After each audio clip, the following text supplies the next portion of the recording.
মানুষ সামাজিক জীব।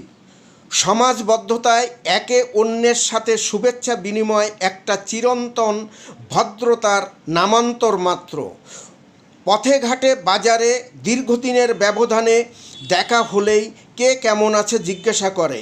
এমনকি ফোনে ফোনে ফোনালাপেও এই শুভেচ্ছার আদান প্রদান হওয়া স্বাভাবিক। আমাদের সামাজিক জীবনে অসংখ্য মানুষ ভালো না থেকেও গালভরা হাসি নিয়ে বলে, হ্যাঁ ভালো আছি, কিন্তু লৌকিকতার খাতিরে তখন যন্ত্রণায় জ্বালায় ক্ষত বিক্ষত অন্তরের ব্যথা চেপে রেখে হাসি মুখে এই অসত্য কথাটি বাধ্য হয়ে বলতে হয়। স্পষ্ট ভাষায় অনেককেই তার বুক ফাটা বেদনার বহিঃপ্রকাশ করতে পারেন না, পারবেই বা কী করে? এ যে আমাদের সমাজে সদা জাগ্রত কিছু কিছু সুযোগ সন্ধানী মুখোশধারী মানুষরূপী অমানুষ আছে, যারা পরনিন্দা পরচর্চায় মুহূর্তেই হয়ে ওঠে সরব। কানাঘুষাই শুরু করে, আরে জানিস অমুকের না এই হয়েছে, অমুক ভালো নেই, ইত্যাদি ইত্যাদি, কিন্তু একটিবারও তার ভালোর জন্য এগিয়ে আসবে না।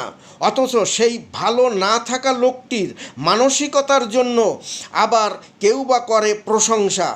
আবার খুব কম সংখ্যায় হলেও এমনও লোক আছে যারা নিরুপায় অসহায় মানুষদের নিয়ে ভাবতে ভাবতে নিজের সুখ শান্তির কথা ভুলে যায়। সমাজের ঠিক এমন লোকেদের অন্তর্নিহিত ভাবনা চেতনাকে নিয়ে আমার আজকের বিনম্র নিবেদন, মরে বেঁচে আছি। কখনো করো না জিজ্ঞাসা, তুমি কেমন আছো? সুখে থাকি বা না থাকি, ঠিক বেঁচে আছি।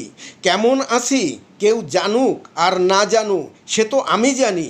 যে দেশেতে জন্ম, যেখানে আমার কর্ম, আমার ধর্ম, যাদের নিয়ে চলি, যাদের কথা ভাবি, তারা কি আছে সবাই ভালো?